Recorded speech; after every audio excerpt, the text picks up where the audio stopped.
Hey, welcome to the Pitt Stop Podcast. I'm your host, E, aka our money bags. And we got the Pitt crew with us today. What up, K Ego? What's up, bro? Well, first is the K Ego, but Oh my I'm good, God, man. this guy, I'm good. We hit. It gets different right. every week. Hey, saw that right. hey, Saw that right. He get different. Hey, every week he get different, bro. Like I'm trying to, the minute we start making real money, we got to keep an eye on this guy, man. He might go on a cocaine binge. Yep, he is. Yep. He's the one that's gonna go down, dog. You know what? I already know we're gonna do it. Listen, he don't even sing it. We're gonna do an unsung on him. Yeah. He's the one. Yeah. The one. Golly, bro. Every week, yeah. Hey, man, and we got my man Jay. Jay, tell him what we doing the pod, bro. Man, that's where we shoot the shit, talk about everything except politics. For sure. And we got the man, the myth, the legend, Daryl Chill Mitchell, man. Welcome, Daryl, man. Hey, we miss you, bro. Every time I gotta tell you, man. I know, man. I know, bro. I'm in the building, dog. You know what I mean? I'm back on the block. I've been moving and grooving, shaking and baking. But you know what we here to do, bro. Let's make it happen. Hey, ladies and gentlemen. You done started. We over here playing games. Right. Hey, well, look, y'all see this guy on American Pie, man. One of my favorite movies. Also old school. And now he's on the hit TV show Shifting Gears. But I got Daryl Chill Mitchell, man. Hey, man, let's give it up for our guy, Seann William Scott, man. Welcome to the Pit Stop, bro. Welcome to the Pit Stop, man. Well, do you gamble, Seann? You're going to learn. You're gonna learn today. You're gonna learn today. You're gonna learn today. You know, I played poker twice, like literally twice in my life, and I was awesome because I didn't know what I was doing. So I was playing with my brothers, and I'm like, "Oh fuck yeah, you guys are going down!"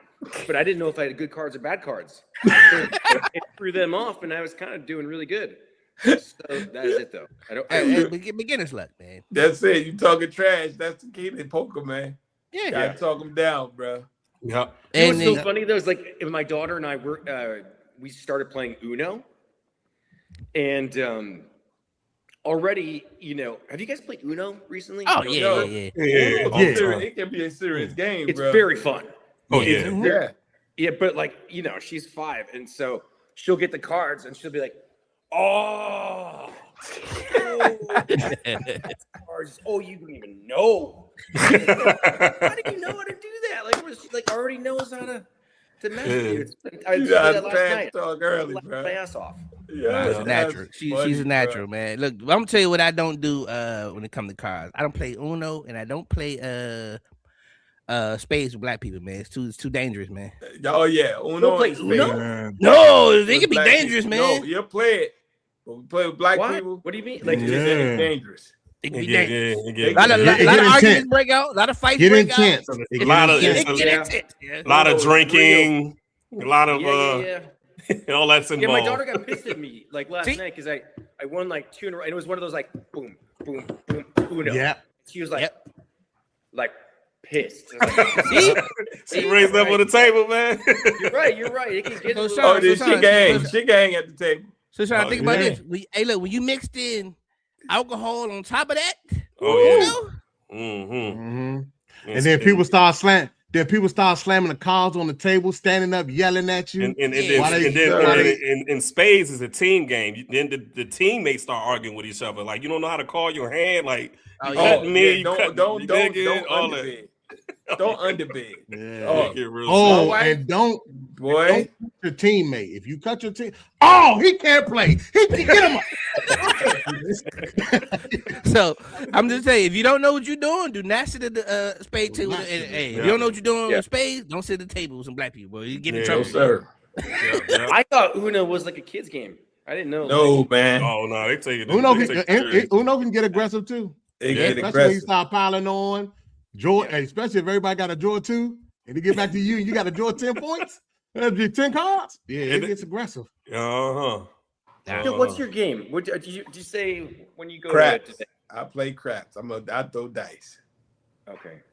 Yeah, I throw the dice, baby. I throw them dice, boy. Yeah, we seen him in action, man. He can get to it. They see me, I get at it, bro. But wasn't there like one trip when we were filming it? And was it this last season? You're like, remember? Big, right? Yeah, remember I came in, I got like 16 stacks. I'm gambling with you, man. I had the 10 in my pocket. Remember I had the 10 band? I was walking around with the 10 band in my pocket because I had time to put it away. Look, look, Sean, we seen him in Atlantic City. Literally, we seen him win like tens of thousands of dollars, like in like less than like an hour. And then we all went to the steakhouse afterwards. Yeah, Vegas water. trips on chill. We had hey, Sean, just human being. Shit forgiveness. Do you understand? You know the difference between flat and sparkling water? Wait, what? Do you know the difference between flat and sparkling water? Oh yeah. Okay. So if I go to the if the waiter waitress come to you and you say, hey, I want flat or sparkling water, you know what to ask for, like which one you like, right? Yeah. You wouldn't say I want regular water, would you? Like no. Wait, is that what Chill does? He's like, no. The guy over there, your man K-Eagle. K-Eagle. That time there, K-Eagle, bro. I didn't hear the whole sentence, so I just. Yes, he did. On, man. Yeah, you heard it. Now you gonna switch it down, bro. Yeah, so wait, who says that? So you're saying that there's somebody in your friend group that's like, I just want regular water? Yeah, bruh. The guy at the top. Yeah, the guy on top. The guy K-Eagle. Yeah, they hard on me, man. They pick on me, man. I'm the guy that get picks on here, man. So well, you do pickable. I get it. You do pickable shit though. Yeah, not everybody knows flat or regular. I mean, man. You can see in the moment, bro. The man said, "Do you want sparkling? Do you want flat?" He started stuttering though. He started stuttering. Then hold up. This is another thing he did that really I got him. So we had our salads. Man brought out the spark silverware. We all eat. We have Morton's. We eating. So everybody put the silverware down. K-Eagle gonna get a napkin and clean his off and put it to the side. He ain't waiting for no fresh silverware. I said, "What are you doing?" Oh, bro, cleaning off my. You wiped it off with the napkin. He cleaned it off so he could save it for the main course. Now I'm getting no new silverware that I done paid for. Yo, he ain't been nowhere, man. He ain't been nowhere. There you go. Listen, I see like it's also nice though, because it's like I don't want to, add more silverware to the dishwasher. Like it's kind of nice. It's a little gross. That's nice. That's nice to you. I see how you clean it up. Video of it. Clean it up. Secret? Do you go like just take out your thing like? Hey, I didn't know he was paying attention to none of that. I didn't hear it until after the fact, like the next day. He asked for hot water. How? Because Chill and I would talk about football all the time. How boring was the Super Bowl? Oh my! So trash. I'm still recovering. Horrible. Yeah. Yo, dog. So I thought the wrong teams made it. Yeah. It That was like so bad. It was like, what was I telling somebody? You know what it felt like? Like if you were married for 30 years and you were just like an awesome husband, never cheated on your wife, you're just great. And then you found out like that your wife has been just banging dudes all the time. Just felt like such a it was a letdown. Almost, it was a huge right? letdown. I just felt that. I was like, it felt like the equivalent of like, man, I've been putting in. Well, because this is what I meant by that. It's like you go through the whole season. You watch games on Sundays, Mondays, yes, sometimes Saturdays. We do. You invest, and you love it, and you talk to your friends. And you wait for that one. That's what I meant as far as like being loyal and like being a good husband. And then all of a sudden, Super Bowl comes around, and then you feel like you've just like like your spouse has been hooking up with the entire neighborhood. It was such a betrayal almost, right? Because the game was like, please. Yeah, it was so anticlimactic too, because we kind of all knew Seattle was going to win. We just didn't know how. But not like that. But then they was never, like you said, they was never in the game. Yeah, they was never in the game. Never in the game. From the beginning. From the kickoff, you was like, oh no, this ain't gonna go good. Yeah, it was weird. It was When was the last boring Super Bowl? Like, because even that one wasn't there. When the Patriots was in there, right? Nah, the Patriots done. When the Patriots was in there, remember when they beat when the Rams that was a good game. cheated and beat New Orleans, and then the Patriots got in with the Rams and just slaughtered them. They weren't supposed to be there anyway because they played here in Atlanta. You know who else got beat real bad? That was like a defense game. Yeah, and that was like okay. It was I know like what you're talking about. Defense. This wasn't even that really. Nah, this wasn't even that. You know who else was the bad? Rams showed up. Was it when the Falcons went? Didn't they get blown out real bad? Yeah, they did. Yeah. Like, did they play Denver? Big time. They was winning. No, not that one. Not that one. No, not that one. Chill. The one. I know what you talking about. The Dirty Bird. It was the Dirty Bird. Dirty Bird. That was you. Hey, you was they played Denver. That one. Yeah, I think they were playing Denver or the Patriots. They were playing Denver or the Patriots, I believe, and it was Denver. It was Denver, I think. Yeah, because that's when Elway won like a second one or whatever. That was a blowout. I just know they got pummeled. Yeah, that was a bad one. Because Minnesota should have been in that. Because Minnesota should have won that one. Minnesota should have been in that Super Bowl. He missed the field goal. He missed the field goal. That's when they were like 15-1 or 16-1 or some shit like that. He was Ray Finkel. Yeah, Ray Finkel. And you're right. You're right too, Chill. You're right. In 2019, the Patriots defeated the Rams 13-3.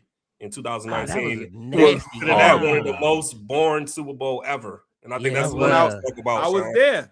Yeah, it was horrible. By the way, that Super Bowl you're talking about, or the playoff game where that kicker had never missed a field goal all year, all season.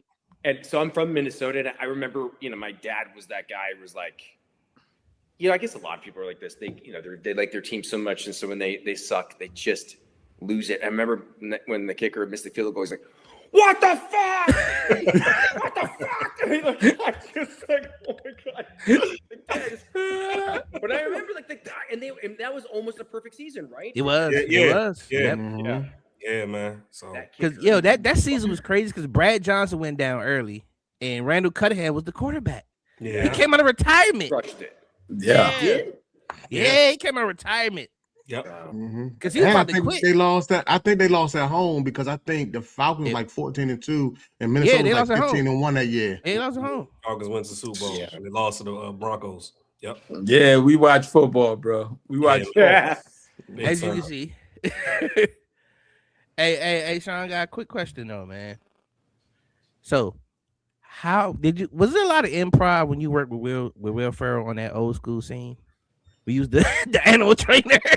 Yeah, there was. I mean, like, maybe not a ton, but I think that the moments that are like, I hear from people that talk about the scene, that really work are the ones that were improvised. Like, first of all, it wasn't in the script. We didn't know that the director was going to slow down the vocals, so which made it a lot funnier.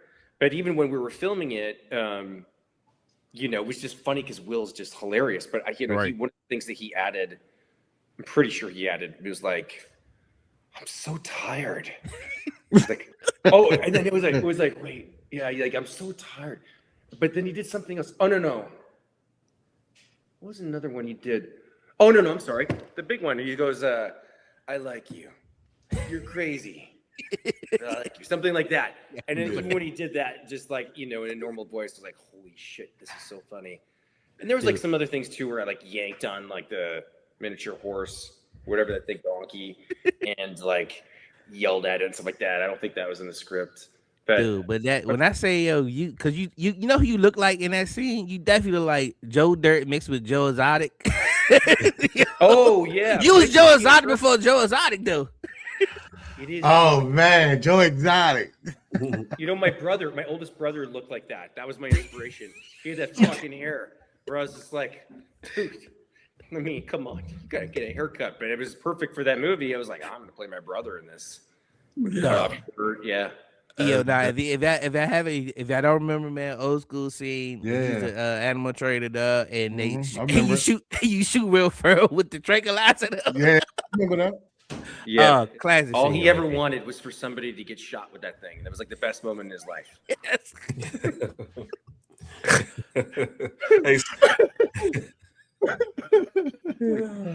Oh my goodness, man. Hey, talk about the early years, Sean. You was from Minnesota. We had Kat on the show. Kat Dennis on the show on our last show. We talked about her early journey and her early inspirations of getting into acting. And she had that one special trip to LA, and she never moved back. Did you have a story about what took you to LA from Minnesota and pursue an acting career? Yeah, I honestly, it was just that I loved movies so much. So like most kids, I don't know how things are now. Maybe it's different now because not many people are going to movie theaters, but that's all we had on the weekends if we weren't playing sports was just go watch movies. And I had an older brother. I have an older brother. He was like a different one, not the guy with the Tina Turner hair. But, he was a film theory major, and like so he introduced me to a lot of really important movies when I was young, and so I just was just a big fan of films, and then in high school I just was naive to think like that's what I want to do. I want to make people feel the same way that I feel when I see a great movie. I don't know why I thought I could do it. I played sports. I had another brother who. I have 50 brothers, by the way. No, I'm kidding. No, but another brother who was like the actor of the family. But I was just like, this is what I want to do. And I graduated in the middle of my senior year in high school, moved out to LA. And yeah, I remember, I didn't know what I was doing. I mean, I remember when I got lucky enough to get an agent and they called me and said, there was an audition for Baywatch. And I remember thinking, I'm not doing TV. What are you talking about? And then I remember thinking, audition like a tryout. I thought when you got an agent, they literally were just like calling you with movie offers. Wow. Auditioning. But that was it. It was really just because I love movies so much. Okay, cool. So what's a movie that I want to piggyback off that. Yeah. I'm sorry. I wanted to piggyback off what Kenny said because I know that you said you played sports. See that you played varsity basketball and football, and I always ask this question as well. Like, I know, was that your first true level growing up? Did you I know you said that you once you got to high school you knew that you wanted, but what was it like? The first thing that you thought you was going to be, or did you think you was going to the NBA or NFL, or did you play against anybody like anything like that? Like, how was that? Oh well, I have a great story. The truth is like, my friends in my grade were phenomenal athletes. I wasn't nearly as good as them. I think I was good, but like these guys were unbelievable. And then so I knew I really wasn't going really anywhere. But I maybe at the very best, or the thing I was most hopeful for, maybe it was like a little bit of money, to help pay with college. But I did have a friend in our class. He was a year older than me, and he was drafted. He was the number 1 rated shooting guard out of his class. He went to the McDonald's All-Star game and he was in the dunk contest. He had a 40-inch vertical or something like that. 6'5", unbelievable athlete. He's all. What's his name? You might know him. What's that? What's his name? His name's Sam Jacobson, and he was. I mean, I think he beat. He has more points in high school than Kevin McHale. Yeah, did he go to Stanford? He was gonna go. It's funny. No, he ended up staying in the University of Minnesota. Okay, but, all right. When he, that name's I don't know familiar. if he won the dunk contest, but I remember him coming back from the McDonald All-Star game, and he was doing this thing with the ball. We're like, what is that? He was like, there's this guy, Allen Iverson, that was at the game. Talking about Allen Iverson, and I was like, so he was in the same class as Iverson. Yikes! Wow, this guy is on another level. But he was, yeah. And so then he got drafted by the Lakers, my friend, and I think he might have been even 16th. But they had Kobe the year before, so my friend just kind of got lost. Wow. Yeah. But that was it's incredible. I got to, and I had to guard him. Literally 6 feet. He was 6'4", 6'5", 40-inch vertical. I was like, come on. So hey, look, hey, Sean. I was like, maybe I should try to, pursue something else. Hey, Sean, look, me and my man Jade, I can relate because we play on the same high school team, and yeah, coming up in Maryland, man, we ran into some monsters, man. It was bad, man. We saw young Carmelo Anthony. We saw young Carmelo. We played against young James. Yeah, young Carmelo Anthony. We played against a young James White. Oh shit! Yeah, it was awesome. bad, bro. One of my good friends is Jared Jack. Jared Jack. Yeah. Wow. Yeah. We ran into some shit.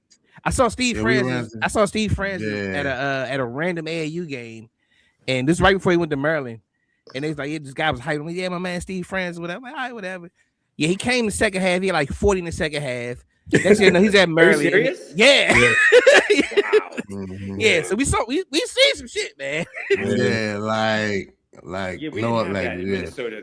Sam was kind of it. That's why everybody would kind of from the state and around the state would come watch him. But yeah, Sam Young went to our high school after we graduated. Yeah, wow, it was a lot of people, bro. Yeah, Michael Beasley.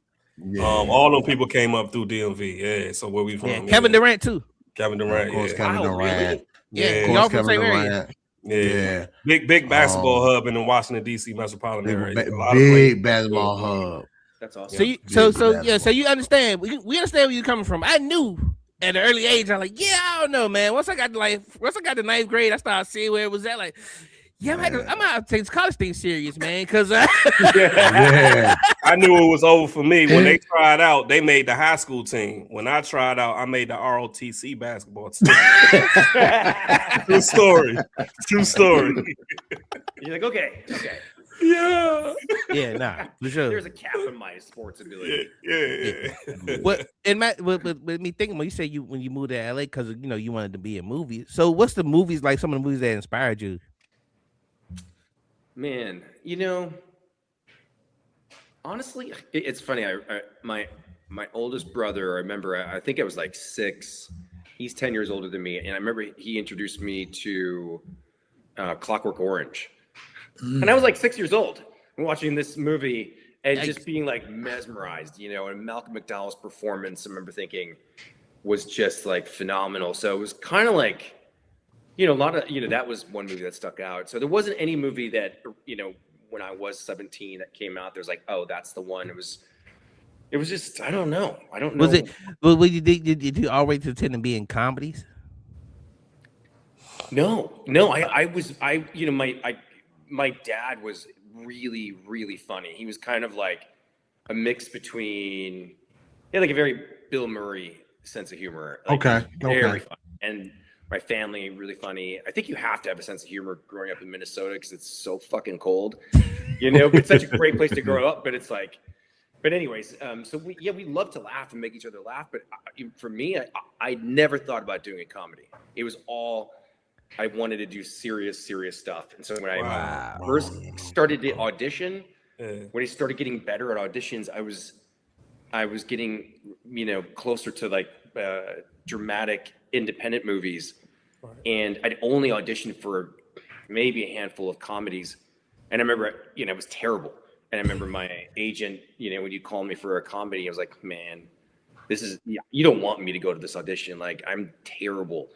And then you get the feedback after an audition. And he was like, yeah, you kind of suck. Like I told him. But then when American Pie came along, the year before I auditioned for that, I started to take more risks in auditions, and I started to kind of improvise, even like the more serious stuff. I started to just, you only have like one shot, right? So you get like one scene, and you don't typically get the script. You don't know really what it's about, so you just go, how can I stand out, And so I started to just believe in myself more and take risks and get closer to, cooler projects. Never got them, but by the time the American Pie came around, I think because I had been doing better or getting closer to stuff, I ended up getting the script for it. And I remember reading it and being like, holy shit, this movie is going to be huge. You could tell off the read, though? Fun. What's that? You could tell off the read? Off the read. You just knew that American Pie was going to be great. Like, that we were going to do 4 of these movies. But I you know what? I think, Dumb and Dumber had come out. And so Dumb and Dumber was, it's not a gross out comedy, but there's some gross things in it that obviously people love the movie. And I don't know if something about Mary had come out, but there was enough that showed that there was an appetite for this kind of brand of comedy. But then being a film fan, reading that script, I was like, it was so funny. And I thought, well, I'm never going to get this part. It was like maybe 2 scenes or 3 scenes for Stifler, and he was written to be just like a dick. What? Nothing funny or fun about it. Plus, I looked this old, so I was like, I don't fucking look like I'm in high school. I've always looked 50. So I thought I'm never gonna get it, so I might as well just completely improvise it and make him kind of like the comedic Hannibal Lecter, like, you know, taking things from all my friends from school and throwing in a little like thing, you know, just changing it up because I was like, I'm never gonna get it. And then when I auditioned for it, the casting director was like, yeah, that was great. You really changed it a lot. He's like, can you come back and read for the directors? And then I came back. I actually think I had to work at Home Depot that day, and I was like, I think I may have to go to Home Depot. But I got out of Home Depot and auditioned for the directors and got lucky. Wow. So is it true that you only made $8K from that? So is it true? I heard that you only made $8K for that role. I think I said that. I think so. Maybe less. Oh no, I think it was 8,000. Wow. By the way, can you imagine for me? I was like, fuck yeah. I mean, yeah, you were working at Home Depot at the time, so yeah. I could buy so many muffins with this. That's what I was doing. Muffins. I'm like, dude, $8,000. So let me see if I heard this correct. You said when you read the script, there were like only 2 scenes for Stifler's character in there. There might have been like, you know, I'm sure there was more, but yeah, maybe it was like 3 or 4, and they were really brief. And really credit to the directors, Paul and Chris Weitz. They, with all the actors, they just encouraged all of us to just go for it and play around. It was incredible. I mean, like, you know, this is my first thing, and you know, they just made you feel like you couldn't make a mistake. So then I was also thinking, I want to try to get myself in as much of this movie as possible. So I would come with like this, and like, you know, and they were just like, yeah, that sounds great. I'm like, oh, so I can walk around this party scene and just throw lines out and do this. I'm like, that's another scene. And the character just continued to get a little bit bigger, but because you was the star to us, you was the star to us coming up. Like, I mean, you know, to your cast and crew, to them. But as far as what you did with that character, when people say American Pie, the brand, your picture comes up. Like your character is the first that came up. So God give you your kudos too, man. Well, thank you. It's Stifler. That's everybody. That's what everybody knows. Yo, but the thing was so crazy, like.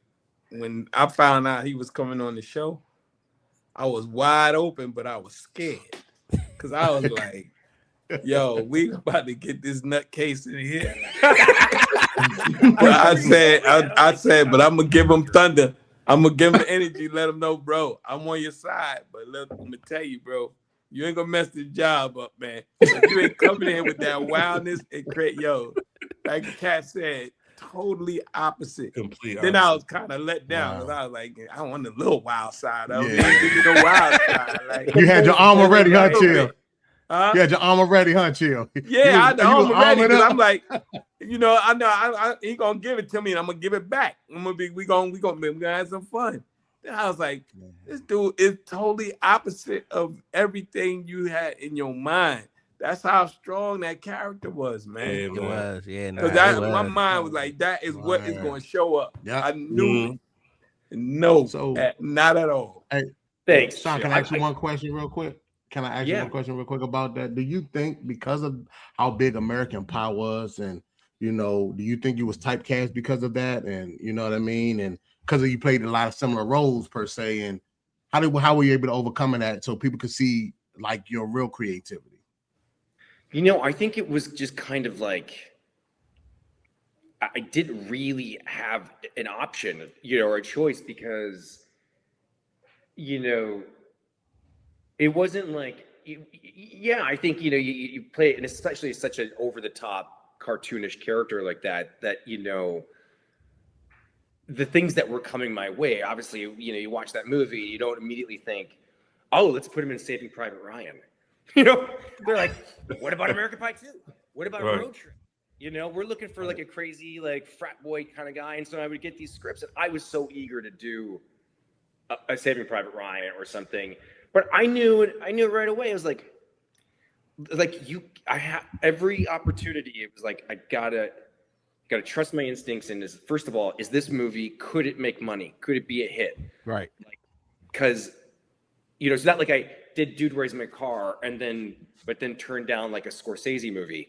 It was like, these were the things coming my way, and it was like, okay, let's be selective and be really strategic about which projects, because it all comes down to how much money the movies make, right? And so I kind of think, you know, I probably did it to myself, but I was well aware of like, well, this is the trajectory of my career, and what a blessing to just be able to go and try to make people laugh. So as much as like, you know, maybe these weren't the kind of movies that inspired me to act, like what a gift to be able to go, okay, I'm learning as I go along, because I don't have like a comedy background. And so, yeah, I kind of knew. It was like, you can't do these broad comedies and then all of a sudden expect to be hired, you know, as a lead in a super serious movie.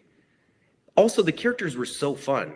Yeah. If you think of most, you know, comedies, it's like, you know, especially then, a lot of times they would have that, you know, character like the ones I played, you know, like the lovable asshole, and then the more kind of straight guy. Of course, you want to play the funny guy, you know. So I knew it all along, but I was like, man, this is just I can't. The whole time, and still to this day, I'm just like, I can't believe I get to do what we get to do. Like, so. Hey man, you know, I'm having. Road Trip was one of my classics too, man. Yes. Road Trip was one of my classics. One of my sleeper movies of all time. Like me and my cousin can vouch for me, bro. Like it was a whole summer. It might be some medicinal in it, but look, we watched Dude, Where's My Car like a whole summer, bro. That's awesome. It's like an ultimate stoner movie, though, son. Yeah. Hey, E, you right though, because we did. You remember that Drake until we used to watch the shit out of Dude, Where's My Car? Because when you had that tattoo scene, dude, what does mine say? Dude, the tattoo scene. What does my tattoo that movie say? Was actually supposed to be rated R, and like the script was, you know, it was like I always say it's like a combination of like Dumb and Dumber meets Being John Malkovich. It was so fucked up. And then I feel like it was like a couple weeks before we filmed it that they changed it to PG-13. So instead of, you know, scenes where we're like, man, how fucked up were we last night? They changed it to be like, man, how messed up were we last night? But I think they were smart about it because the movie made a ton of money. And it ended up being like a kind of kid's stoner movie. Which is weird, because that's really a dope movie for real. It's awesome. Yeah. Dude, that's one of my favorites, man. Thank you, man. That's awesome. Nah, for sure. So, dude, hold up. When you got the call for Shifting Gears, what did you think? Did you get the script? Oh man, I never told you. So I mean, we never talked about this. Okay, so I let me think. So I was shooting The Righteous Gemstones, the HBO show, and before I heard about your show, and so I was going to Charleston, and so I was going for like a week, and then back for like 2-3 weeks, and then going for the next week, and I'd never been away from my daughter, and so like it was really, really hard. And I remember thinking, like, I don't ever want to do this, you know, again. And then there was this 1 month in September that I was gone for a whole month. It was awful. And it was right around then, I think, that I got a call from my agent about Shifting Gears. And he goes, yeah, there's a sitcom that's shooting in Los Angeles. I'm like, okay, Los Angeles? But I never thought about sitcom. I didn't know what the experience. I didn't know, especially like loving to improvise so much that I thought, am I going to feel a little bit of like creatively handcuffed, comedically, you know? But and he was like, yeah, it's with Tim Allen, and then he said you, and the cat was like, holy shit, that's like an all-star cast. That's right. And then I said, yeah, just continue to talk to them, you know, and get more information. And then I went back to Charleston, and I was working on set, and two of the actresses that I was working with had done a lot of sitcoms, and I was telling them about your show, and they were like, "Do it." They're like, "You gotta do it," and because they knew the kind of dad that I am, and that like that's all I did was talk to my daughter, and so they're like, "You don't understand. It's so much fun. Sitcoms are so much fun." And like they're talking about the schedule, and like for like 3 hours, they were hammering me about how fun it is, the schedule, all of it. You know, this was the cast members from the show you was doing, the movie from the Righteous Gemstones. They was on you about doing the show. Oh yeah, and they were like, they were just they're like, you gotta do it, And then literally after 3 hours, I'm like, I called my agent, I'm like, I gotta do this show. You gotta make this happen. And then I got on the phone with Michelle, and she was just so collaborative. You know, we're talking about the character, and I was talking about like, you know, what I would imagine. I think, you know, she just was. It was just that was it, man. It was wow. And it literally, you know, and I think about all the opportunities that I've had and how grateful I am. And then I think about this, and it's like, oh my gosh, man, you know, Jill, I get to, you know, get my daughter up, make her breakfast, get her lunch ready, get her dressed, brush her hair, take her to school, not just drop her off, park the car, walk around campus, give her a hug and a kiss, not rush, say I'll see you later, get in the car, drive to work, and then we just all we do is have fun, finish, get time, get in the car, and pick her up at school. Yes, dope. It's unbelievable. It's just that's awesome, man. Yeah, it's dope, bro. Dude, yo, like that's I don't think. So we've had Kat on the show. Now we have you. Then with Chill. Yo, I can really see like y'all really have a good time on set. Though. No, we do, bro. And we had deep conversations too. We have deep conversations, man. But we have fun though, man. We have fun. We have fun, bro. The truth is, Chill, and you know, a lot of other casts, but really Chill's helped me in the last, what, dude, like a little over like almost a year and a half. He has helped me navigate some really challenging life moments. So you're right. I mean, we have had that time to be able to talk. And there's so many times I'm like, dude, let me tell you what happened. And he was like, then he's like, I get wind up, bro. I'll be like, oh, I'll be like, all right, I don't want to wind him up, but I'll just be like, yo. But you need, but it's good that that you got somebody at work that you could talk to like that. Man. For real. So grateful. You know? It just seems organic. And the thing about him being on the show, what make it refreshing is because he never did 4-camera before. So when he come on but his talent speaks for itself. It was just a matter of laying down the technique.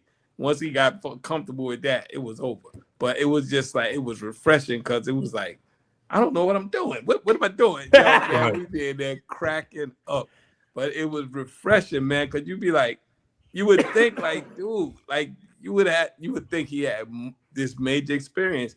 Y'all couldn't even tell, man. Right, because this your first sitcom, right?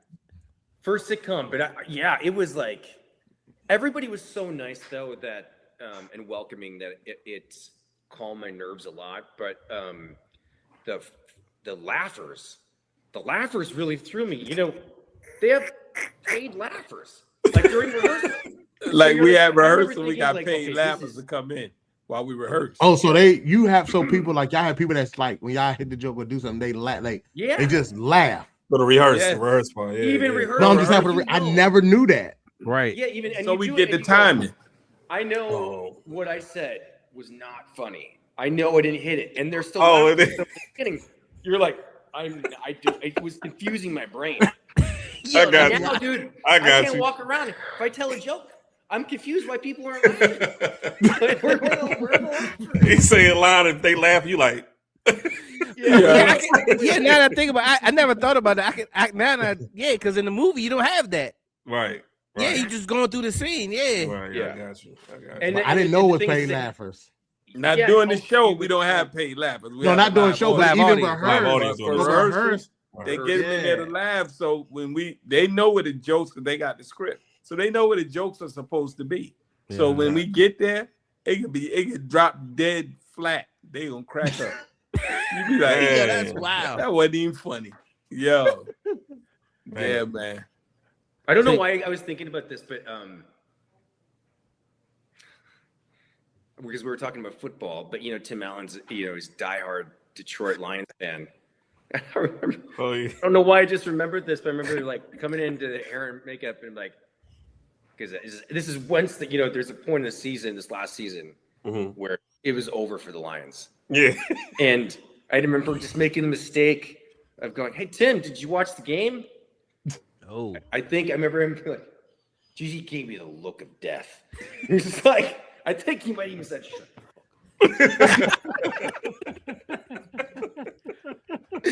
He didn't say it. He said it with his eyes.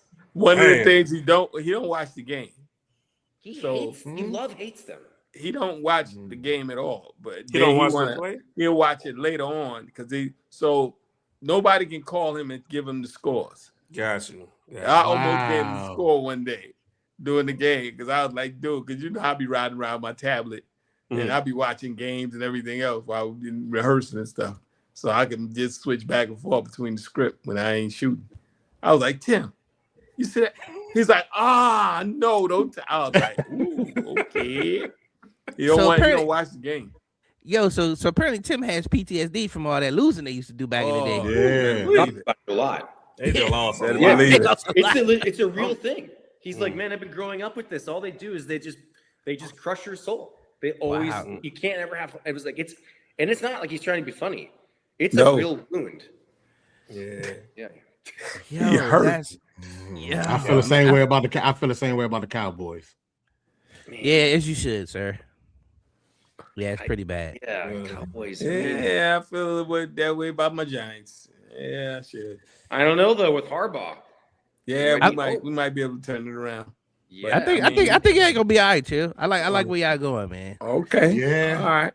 Y'all get neighbors back. Y'all get neighbors back this year. Yeah. You gotta coach more weapons. So, Sean, you a Vikings fan? No. Oh, okay. I like the Vikings, but I don't really have. I started watching NFL in 2012, and this is after the Patriots had already won, a bunch of Super Bowls, but I didn't watch when they did. So it was, so when I basically started really following the Patriots and Brady. So I was a big Brady fan. Okay. And but so that was the team that I really enjoyed, but not like diehard. But he was just incredible. So, but man, it's the Vikings though. I was thinking, I was reading an article, because they're in an interesting. They got so many weapons. They had a quarterback. They got rid of the quarterback that won the Super Bowl. Yeah, they had a quarterback. What about Derek? I know, and then also Daniel Jones, but Derek Carr. I was like, he's interested in coming back. That could be interesting because you look what they did with Sam Darnold that year, and also he's obviously that's a great story, but yeah, I'm sure Justin Jefferson was like. They got to figure out. Get it together fast, real fast. So we'll take it out of there. Yeah, they're about to lose him. Yeah. If Jefferson doesn't stay in that team, the Vikings are done. No, they're cooked. Hey, so look, hey, Sean, we gonna play a quick game with you real quick, man. Okay. So we had this game called This or That. And it's called This or That? Yeah, you pick one or the other. Okay. All right. So this or that. Hold on. E, before we start. All right. Kenny, you hear me? Yeah, I hear you. Keep your comments to yourself. Do it. Yes, we don't even. Okay. All right, so real quick. All right. This or that. This or that. Beer or liquor?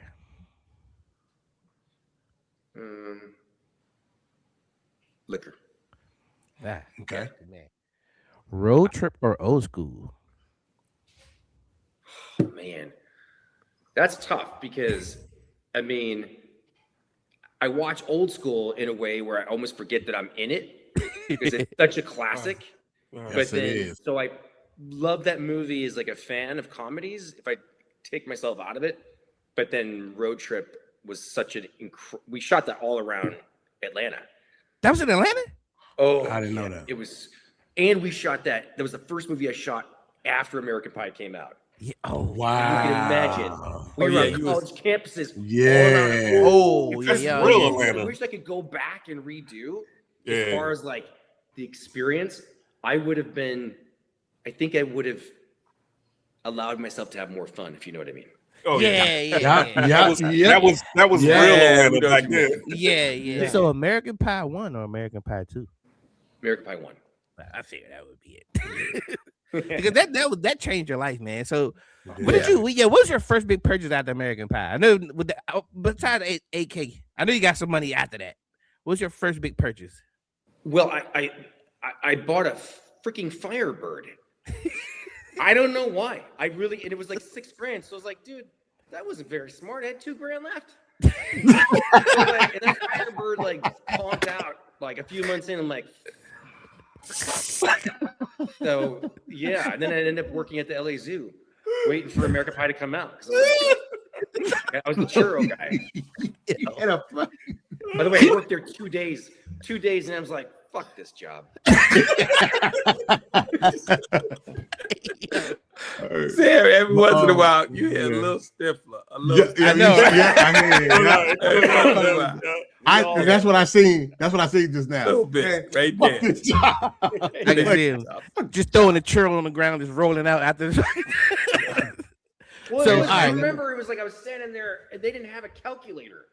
So it's like, we were the first churro cart that everybody came to when they walked into the zoo. And then we didn't sell just churros. We sold everything. And I remember I was pissed because, first of all, my friend who got me the job said that we were going to see animals. That I was going to feed the animals. And I was like, holy shit, dude, that sounds so great.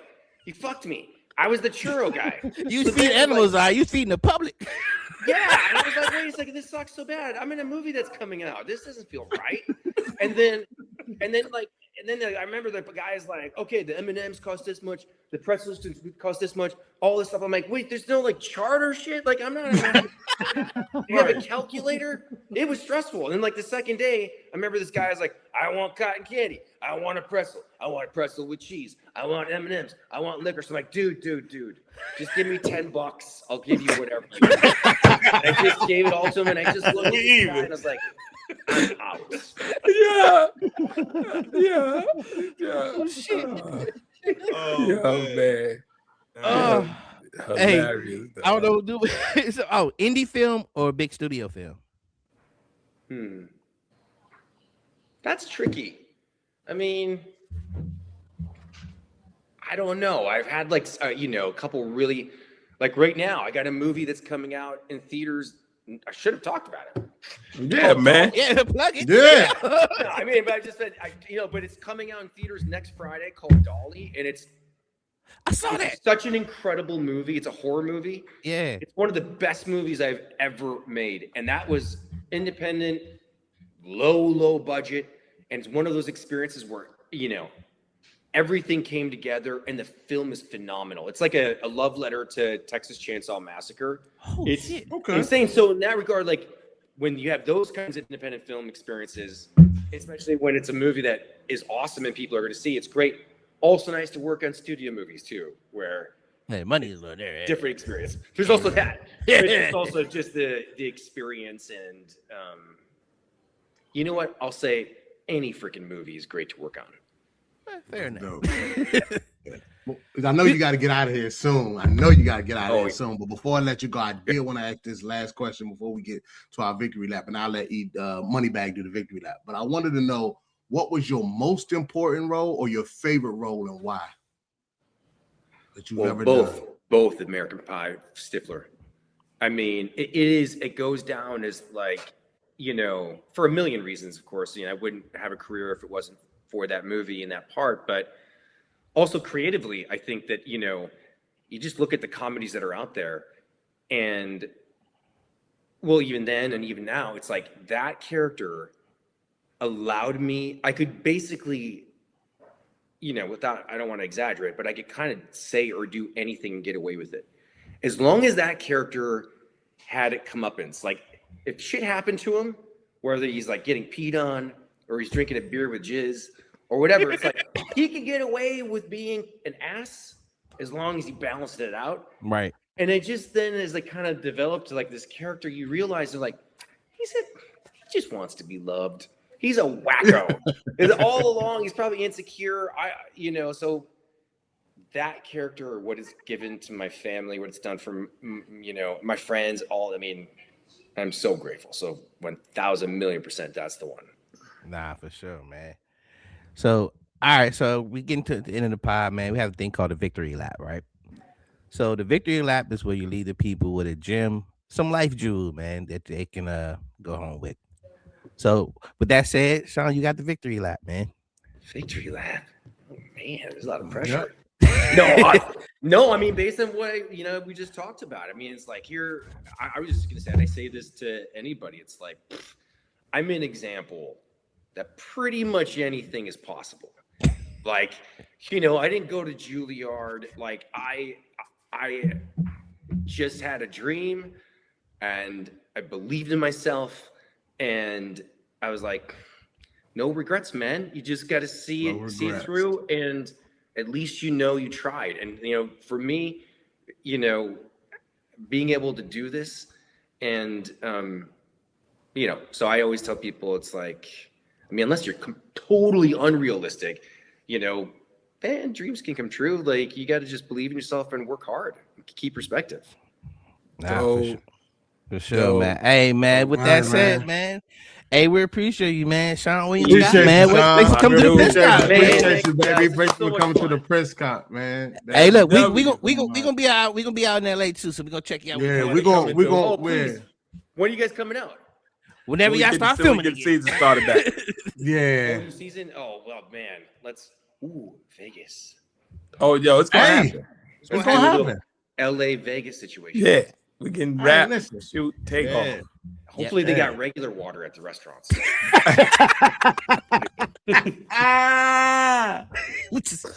Don't worry. Yo, we'll just take them to a McDonald's. We'll be all right. Man, thank you guys for having me on. Thank you so much. Thank you, man. All right, Appreciate you. Y'all. Hey, yo, I'll text you, bro. We'll talk. Please do. God bless you guys.